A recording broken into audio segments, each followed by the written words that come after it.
नमस्कार, स्वागत है आपका हमारे इस YouTube चैनल पर। मैं मुनमुन श्रीवास्तव आपका हार्दिक अभिनंदन करता हूं। कैसे हैं आप सभी? आपने अब से कुछ देर पहले एक वीडियो देखी होगी जिसमें ड्यू ने कंप्लीट डेटा जो है वो रिलीज किया है कि इस बार कितने स्टूडेंट्स जो है फेरी में हैं, और आपकी जो रेल चल रही है उसमें आपके साथ और कितने आपके साथी सवार हैं, और आपके एडमिशन्स की प्रोबेबिलिटी क्या है। तो उस डेटा को भी आपने देखा होगा। इसके अलावा सिमुलेटेड रैंक भी जिस समय तक आप ये वीडियो देखेंगे वो आप रिलीज की जा चुकी होगी, तो उसको भी लेकर बहुत सारे आपके सवाल हैं। और इन्हीं पर बात करने के लिए हम पहुंचे हैं दिल्ली यूनिवर्सिटी के प्रिंसिपल एसोसिएशन की सेक्रेटरी और ड्यू के दौलत राम कॉलेज की प्रिंसिपल प्रोफेसर सविता रॉय के पास, और उनसे कुछ और भी आपके सवालों पर चर्चा करेंगे। स्वागत है मैम हमारे चैनल पर। नमस्कार मुनमुन जी। मैम, थोड़ा आपका गला भी आज ठीक नहीं है, लेकिन फिर भी बच्चों के हित में हमने सोचा कि आज आपसे बात की जाए। ये जो अभी डेटा आपने देखा मैम कि इस हम्म, बार लगता है आपको कि ड्यू में जो कंपटीशन है इस बार थोड़ा सा कम रहने वाला है, बच्चों को राहत मिली है, या फिर जो है वो बीकॉम ने पूरा उछाल ले लिया है? कंपटीशन लग तो रहा है अपेरेंटली कम है, लेकिन अभी लेटरल एंट्री भी शुरू होगी। जो मिड उस एंट्री होती मिड है। एंट्री होती है आपकी, उसमें भी हो सकता है जो छूट गए हों वो दोबारा भरे, या चांसेस है कि serious candidates have applied this time हाँ, एज मतलब कंपेयर ये टू भी द हो सकता है प्रीवियस कि ईयर्स। जिन्होंने साइन अप्स तो किए थे लेकिन हम्म प्रेफरेंसेस भरने नहीं आए। हाँ, ये हो सकता है कि उन्हें ये लग रहा हो कि जहाँ पॉसिबिलिटी नहीं है, या कुछ कम्युनि मार्केट में भी जो सोशल मीडिया में चल रहा है, साइंस से बच्चे थोड़ा सा डिमोटिवेट हो जाते हैं कि एडमिशन होगा ही नहीं। कई बच्चे सेट लेकर के चलते हैं कि मुझे नॉर्थ कैंपस में ही लेना है, नहीं तो लाइफ खत्म है। तो वो भी एक गलत सा ट्रेंड है। मेरे ख्याल 2,39,000 कैंडिडेट्स हैं जिन्होंने अपने प्रेफरेंसेस अगर जमा किए, जी। तो अच्छी मतलब तादाद 2.5 लाख से कम हुआ तो थोड़ी राहत की बात तो है। अभी अप्रेंटली अगर हम अभी देखते हैं तो, हम्म। लेकिन मिड एंट्री में फिर जाहिर बात है एंट्री ज़्यादा बढ़ जाएगी। और कहीं पिछले साल जैसा हाल तो नहीं होगा? पिछले साल भी मिड एंट्री में बहुत लोग आ गए थे, और मिड एंट्री की कट ऑफ बहुत ऊंची गई थी, और बहुत से बच्चों को एडमिशन नहीं मिला था, बड़े मायूस हुए थे वो। जी, लेकिन ये है कि जिन बच्चों ने अभी किया है फर्स्ट टू कट ऑफ, तो इनके लिए ये उन्हीं के लिए है। पॉजिटिव रहना चाहिए, हो जाएगा एडमिशन तो इस बार तो। अच्छा मैम, जो बीकॉम में आप देखती हैं कि जो है वो हम्म। जितना बड़ा जो है वो नंबर वन प्रेफरेंसेस में जो है वो जिसे कहते हैं कि हिला डाला है, तो क्या आपको लगता है कि बीकॉम की जो कट ऑफ है बहुत ऊंची जाने वाली है?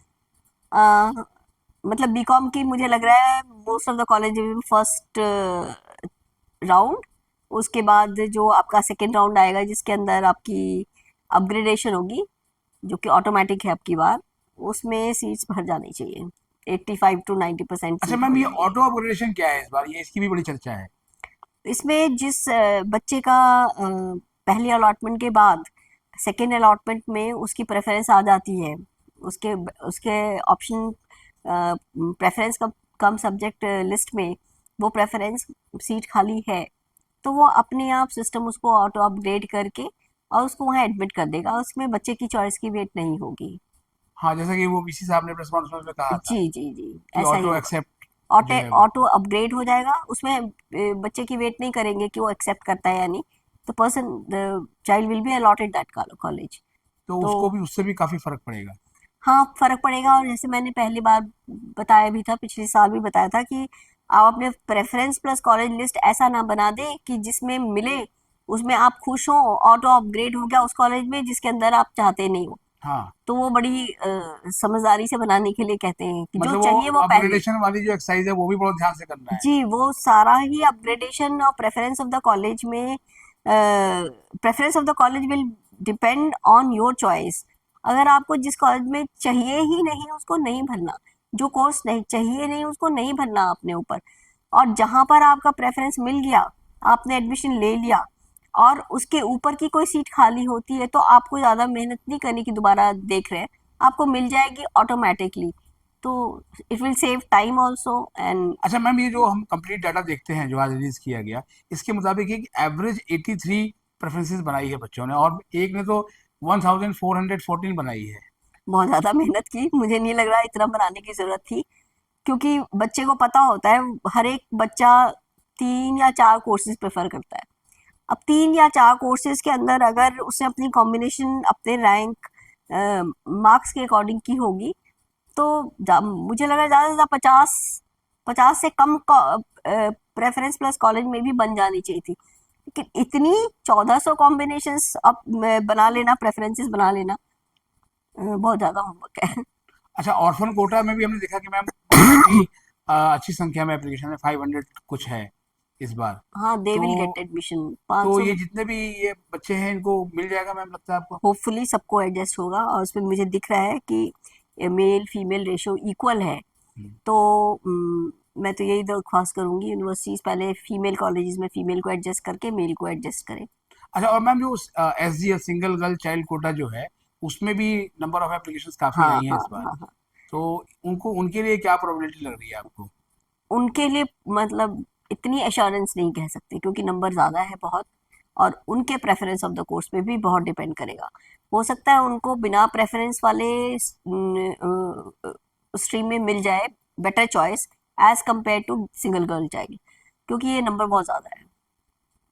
और मैम एक सवाल जो है वो काफ़ी बच्चे पूछ रहे हैं कि अगर उनको जो है अभी फर्स्ट एलोकेशन में सीट अलॉट हो जाती है और बाद में ECA ट्रायल्स 18 से शुरू होंगे, तो वहाँ भी एक लिस्ट बनेगी, तो ये लिस्ट उनको एक्सेप्ट करनी ही होगी ना, जिसमें अगर नाम उनका आ जाता है तो? हाँ, जो अभी पहला आ रहा है उसको तो एक्सेप्ट करना चाहिए।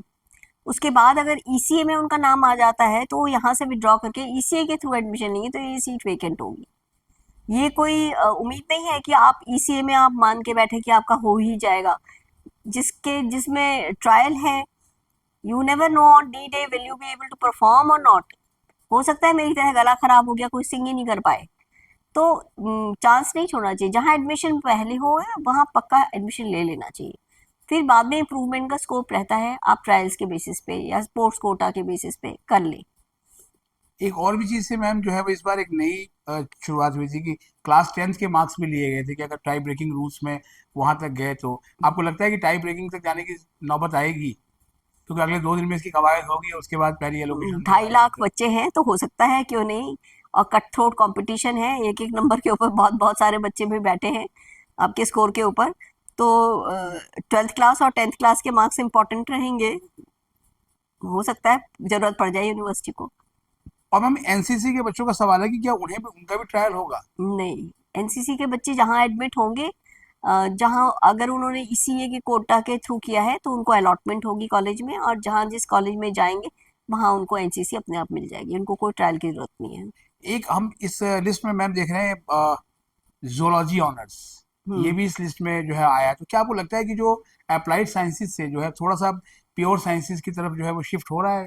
अच्छा, ये मुझे कहीं नहीं नहीं, ध्यान एक आया। इसमें मैंने देखा क्या? जोलॉजी में भी है एक जगह जो है वो इस हाँ लिस्ट हाँ। में, कि वो भी उसके लिए भी बच्चों ने ज्यादा वो प्रेफरेंसेस भरी। अच्छा, that is a good sign, I must say. अगर जोलॉजी की तरफ बच्चे आ रहे हैं तो अच्छा साइन दिख रहा है। बाकी ट्रेंड तो जनरली साइंस का बहुत पॉजिटिव नहीं रहा है। और कॉमर्स का, साइंस के बच्चे ज़्यादा ह्यूमैनिटीज़ की तरफ शिफ्ट हो रहे हैं, तो दोनों ह्यूमैनिटीज़ और साइंस में इक्वल प्रेफरेंसेस हैं। कॉमर्स की ज़्यादा दिख रही है। तो लेट्स होप, साइंस में तो काफ़ी सीट्स हैं, लास्ट टाइम तो बहुत सारी सीट्स खाली भी रह गई थी। और लैंग्वेजेस में जैसे हिंदी है, संस्कृत है, उर्दू, पर्शियन, इसमें बहुत सारी सीट्स खाली थी और बच्चे अप्लाई नहीं कर क्या उन्होंने। हम लास्ट तक भी गए तभी भी नहीं मिला।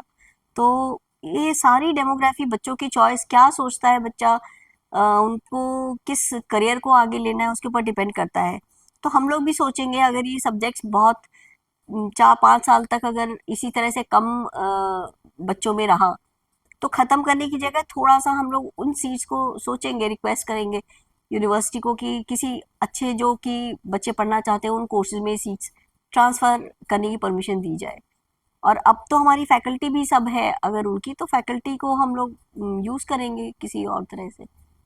एक और मैम कोर्स है BA ऑनर्स पॉलिटिकल साइंस, उस वो भी जो है वो टॉप 5 कोर्सेज में जो है आ रहा है। और जो हम ट्रेंड देखते हैं कि ह्यूमैनिटीज और सोशल साइंस के कोर्सेज में बच्चों का एप्लीकेशन ज़्यादा है, हम्म। तो आपको लगता है कि उसकी भी कट ऑफ जो है वो इस बार तो हाई रहेगी? ह्यूमैनिटीज में सारी नहीं है, आप पॉलिटिकल साइंस देख लीजिएगा, उसमें है हिस्ट्री है हाँ। और इंग्लिश है। बाकी ह्यूमैनिटीज में आप सोचिए फिलोसफी, सोशियोलॉजी, इसमें इतनी ही नहीं है। लेकिन पॉलिटिकल साइंस, हिस्ट्री में बहुत जबरदस्त हाँ, और लिस्ट में साइकोलॉजी भी नहीं है, मैंने देखा। है। साइकोलॉजी में बहुत सारे कॉलेजेस में साइकोलॉजी है भी नहीं। तो लेकिन जितने हिसाब से साइकोलॉजी में सीट्स हैं, उस हिसाब से नंबर ऑफ एप्लीकेंट्स ज्यादा होते हैं, सब बच्चों को साइकोलॉजी ऑनर्स नहीं मिलता। सिमुलेटेड रैंक से पहले मैम ये डाटा रिलीज हुआ, हम्म। और सिमुलेटेड रैंक की वाकई में मैम क्या जरूरत पड़ती है, होनी चाहिए, ये जो आज रिलीज हुई है? एटलीस्ट बच्चों को आइडिया हो जाता है, simulated rank is just a simulation. आपको आइडिया हो जाएगा कि whether you are on top और यू आर ऑन बॉटम। आपके प्रेफरेंस शीट जो है ना वो कितनी आपको कहाँ बिठाएगी, वो आपको थोड़ा बहुत आइडिया हो जाएगा। If you see in your simulated rank you are not getting your preferred course, तो थोड़ा बहुत जब कभी पॉसिबिलिटी आई तो वर्कआउट हो सकता है कि मैं अपना प्रेफरेंस कोर्स थोड़ा सा एडजस्ट करूं, जब कभी यूनिवर्सिटी ऑप्शन दिया। तो simulated rank will give you fairly good idea कि आपकी क्या कोर्स मिलने वाला है आपको, और कौन कौन से कॉलेजेस आपके विद इन टारगेट आने वाले हैं। लेकिन कहीं तो ये ऐसा तो नहीं बहुत होता मैम अच्छा कि है। वो स्ट्रेस भी बढ़ा देता है, क्योंकि ये सिमुलेशन में और जो आपका उसमें 3 दिन का गैप है, भाई 19 को आएगी वो फाइनल जो अलॉटमेंट, और 15 को ये आ गया, 4 दिन का। नहीं, I should they should take it in a very positive way. Stress बढ़ाने की बात नहीं है इसमें। आपको पता चल जाएगा कि आपकी कहाँ पे आ रही है पोजीशन, इससे बेटर हो सकता है हो जाए, ये नहीं है कि ये वर्स दिखाएगा। लेकिन इसमें स्ट्रेस बढ़ने की बात नहीं है। आपको रीवर्क रीथिंक करना पड़ेगा कि अगर ये ऐसा आया तो मेरा ऑल्टरनेटिव ऑप्शंस क्या होंगे। और बच्चों को हमेशा ही जैसे हमने बोला, जो आपकी चॉइस के सब्जेक्ट्स हैं उसके साथ आप ना सीयूईटी का स्कोर पक्का देखिए। अगर किसी मतलब कॉमर्स की ही आप, जैसे हम देख रहे हैं कि Shri Ram college of commerce जो बेस्ट कॉमर्स का इंस्टीट्यूट माना जा रहा है, अगर सीट 700 है और उसके अंदर एप्लीकेंट थाउजेंड्स 38,000 अगर एप्लीकेंट्स हैं, तो 700 को ही मिलेगी ना। बाकी 38,000 तो सोचेंगे कि भाई मुझे नहीं मिला। लेकिन अगर आपका स्कोर बहुत अच्छा नहीं था तो आपको वो प्रेफरेंस वेस्ट करनी ही नहीं थी। फर्स्ट प्रेफरेंस आप रियलिस्टिक डालना है कि भाई मेरा Shri Ram college of commerce में तो किसी हालत में नहीं होगा, तो मुझे नेक्स्ट मेरा प्रेफरेंस जो है और जो उसका नेक्स्ट प्रेफरेंस है उसको मैं अपना प्रेफरेंस फर्स्ट करके पहले ही लिस्ट में अपना डाल दूं। नहीं तो इस हिसाब से तो ये होगा कि अगर सबने Shri Ram college of commerce भर दिया प्रेफरेंस में, इकोनॉमिक्स और कॉमर्स, तो उन बच्चों की सीट्स बाकी जगह है वो कॉमर्स में, उन्होंने प्रेफरेंस नहीं भरा, सीट खाली रहेगी, बच्चे का एडमिशन कहीं नहीं होगा। तो तो ये मैम नहीं जैसे होना कि चाहिए था। जो सिमुलेटेड रैंक के साथ एक ऑप्शन और भी दिया गया है कि आप इसको देखने के बाद अपनी प्रेफरेंस से रीऑर्डर कर सकते हैं, नई ऐड भी कर सकते हैं, डिलीट भी कर सकते हैं। तो क्या बच्चों को एक्शन लेना चाहिए इस लिस्ट को देखने के बाद मैम?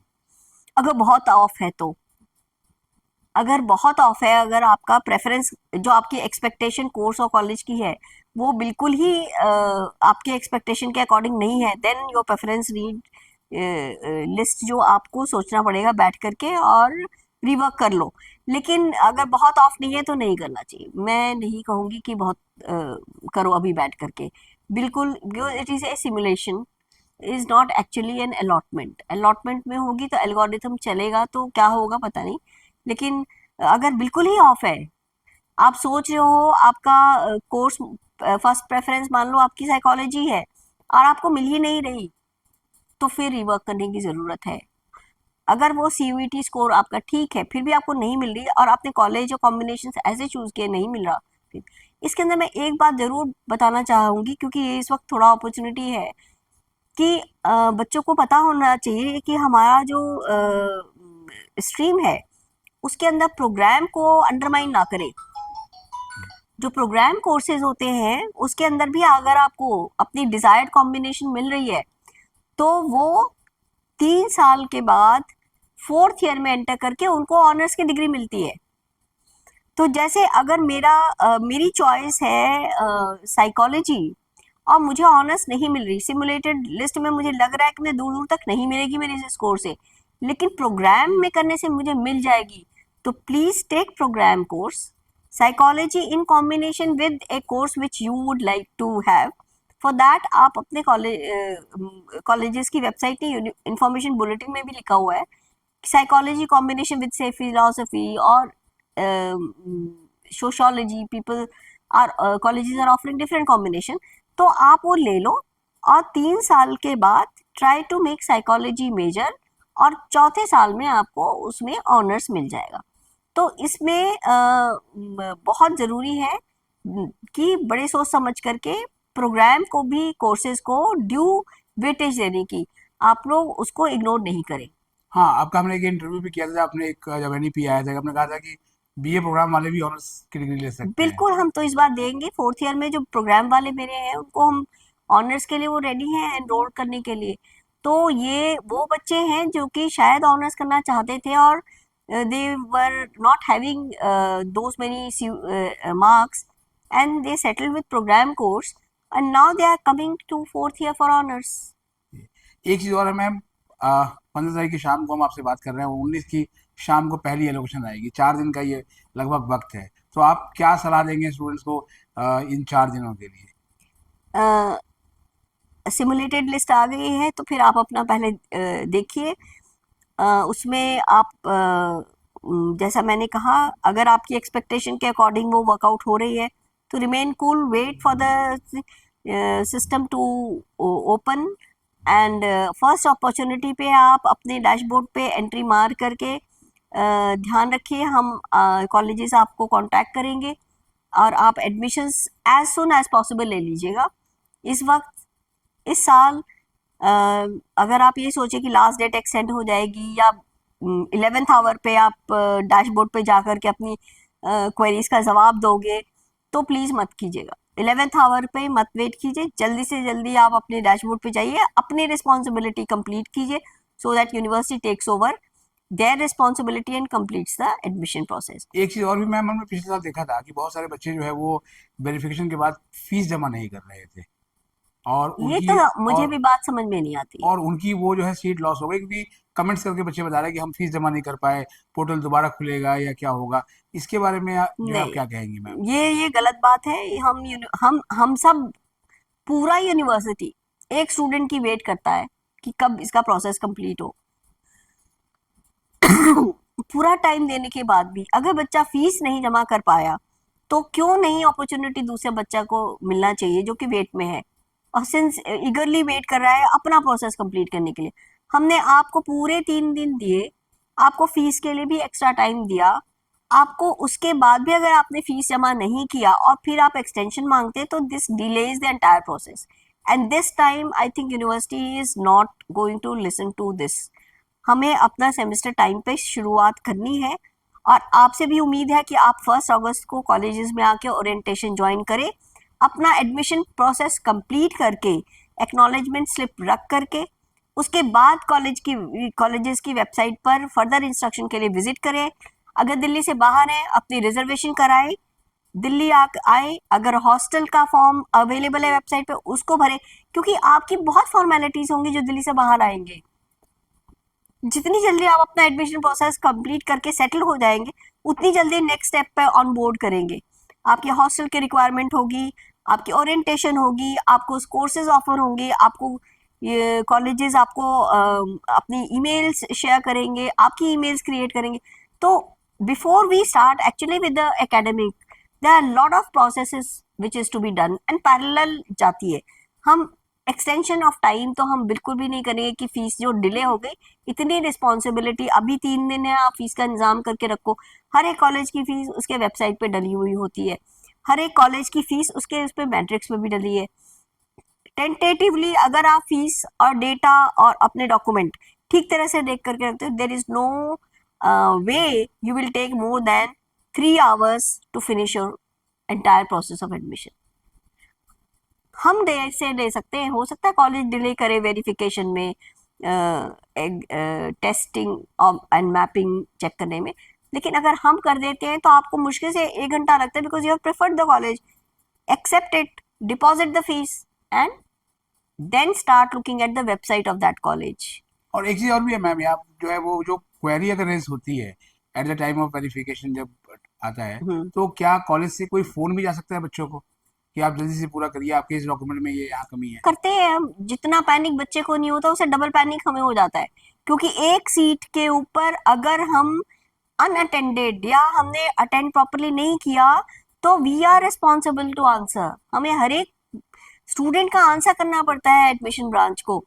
तो इसलिए admission committee of each college, in fact faculty, आपके जो टीचर इंचार्ज होंगी, हेड ऑफ द डिपार्टमेंट होंगी, उनको इंस्ट्रक्शन होती है कि अगर वो बच्चा नहीं जवाब दे रहा, आप उनके फोन नंबर को उठाओ, फोन करो। क्योंकि हमें भी पता है कि अगर आपके सर्टिफिकेट में कुछ गड़बड़ है, कुछ में आपकी सिग्ने लग रहा है कि मिसमैच हो रहा है, नेम या छोटी मोटी की वजह से आपका एडमिशन रह रहा है, तो आपके लिए हम लोग इतने वरीड होते हैं कि हम चाहते हैं आपको मैक्सिमम टाइम मिले, जहां से जो चीज वेरिफिकेशन करानी है आप करा के फटाफट हमें अपलोड कर दो। तो equal quickness we want from your side, कि आप मिस ना करो, डेडलाइंस नहीं मिस करो, डैशबोर्ड पर बिल्कुल ध्यान रखो। जो बिल्कुल ध्यान नहीं रखते, डैशबोर्ड पे ना नहीं जवाब देते, तो फिर हम उनको फोन करवाते हैं। कई बार बच्चे, उनके पेरेंट्स बहुत अटेंटिव रहते हैं, उनकी थोड़ी सी डिले होती है तो हमें मेल करना लगता है, तो समझ में आया होता है कि हाँ बच्चा कहीं ऐसा तो नहीं हमसे मिस हो गया, हमने पिक नहीं किया।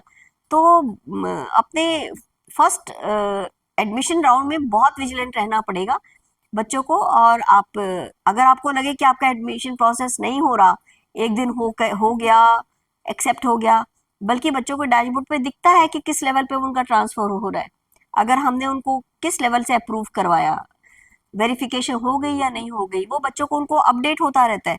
लेकिन अगर उन्हें लगा कि एक पर्टिकुलर पोजीशन पे स्टैग्नेंट है for more than 8-9 hours, then there is a need to get alarmed. फिर आप हमसे पूछो, कॉलेज का वेबसाइट है, हमारी हेल्प डेस्क है, हमारी ग्रीवेंस है, सारे फोन नंबर्स आपकी वेबसाइट के ऊपर अवेलेबल है, यूनिवर्सिटी साइट्स पे अवेलेबल है।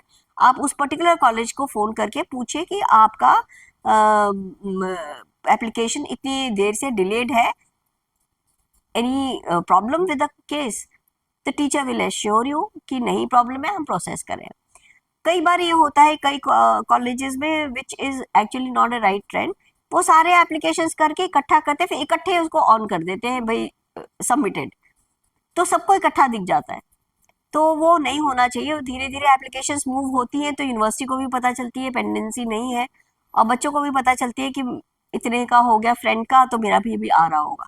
तो हम लोग की तरफ से पूरी ये कोशिश होती है कि हम आपको अपडेट करते रहे, बताते रहे, और आपको भी उतना ही विजिलेंट रहना जी, पड़ेगा। आज का मैम लास्ट सवाल, लास्ट ईयर की तरह जो है वो क्या इस बार भी एक्स्ट्रा एलोकेशंस होंगी?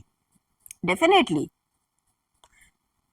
इस बार तो हमारा टारगेट कुछ ऐसा दिख रहा है कि हम फर्स्ट 2 कट ऑफ में ही मोस्ट ऑफ द एडमिशंस कर डालेंगे, और एक्स्ट्रा एलोकेशन हम लोग करवाएंगे इस वजह से कि जो माइग्रेशंस हो जाती हैं, या कोई बच्चा कहीं और एडमिशन ले चुका है, उसने भर दिया फॉर्म, लेकिन इंटरेस्टेड नहीं है उस कोर्स में, तो नहीं लेगा एडमिशन। तो वो काउंटर करने के लिए कि राउंड वेस्ट ना जाए, हमने एक्स्ट्रा लोकेशन कॉलेजेस को दी है, और होंगी भी। और डिपेंड्स, इट ऑल डिपेंड्स, जैसे कि कई कॉलेजेस, जैसे कई कोर्सेज हैं, कॉमर्स वाले कोर्सेज हैं, इतनी भारी डिमांड है कि वहां पे फर्स्ट लिस्ट में जिसका नाम आ गया वो तो छोड़ेगा ही नहीं, अनलेस उसके प्रेफर्ड कॉलेज बेटर हो गया, सब्जेक्ट मिल गया तो कॉलेज की अपग्रेडेशन होगी, तो ऑटोमेटिकली उधर चला जाएगा। लेकिन मुझे जैसे हाई डिमांडिंग कोर्सेज में एक्स्ट्रा एलोकेशन में मुझे तो बल्कि यही लग रहा है कि ऐसा ना हो कि कॉलेज में कुछ ज़्यादा ही एडमिशन हो जाए, ओवर एडमिशन हो जी, चलिए उम्मीद करते हैं कि आने वाला समय अच्छा हो। बहुत बहुत धन्यवाद मैम। आप थैंक यू। आज आपका गला खराब था, फिर भी आपने जो है बच्चों को इतनी वैल्यूएबल नहीं एडवाइस नहीं, दी। तो आपने सुना प्रोफेसर सविता रॉय को, और मैम ने आपके सारे सवालों के जवाब दिए और आपको वैल्यूएबल एडवाइस भी दी। तो आप उसी के आधार पर एक्शन लें, और हम आपको शुभकामनाएं देंगे कि फर्स्ट एलोकेशन में ही आपका नाम आपके अपनी पसंद के कॉलेज और कोर्स में आ जाए। हमारे चैनल पर अगर नए हैं, चैनल को सब्सक्राइब कर लें और इसे अपने दोस्तों के बीच शेयर करें। मिलते हैं एक और एपिसोड के साथ, तब तक के लिए नमस्कार।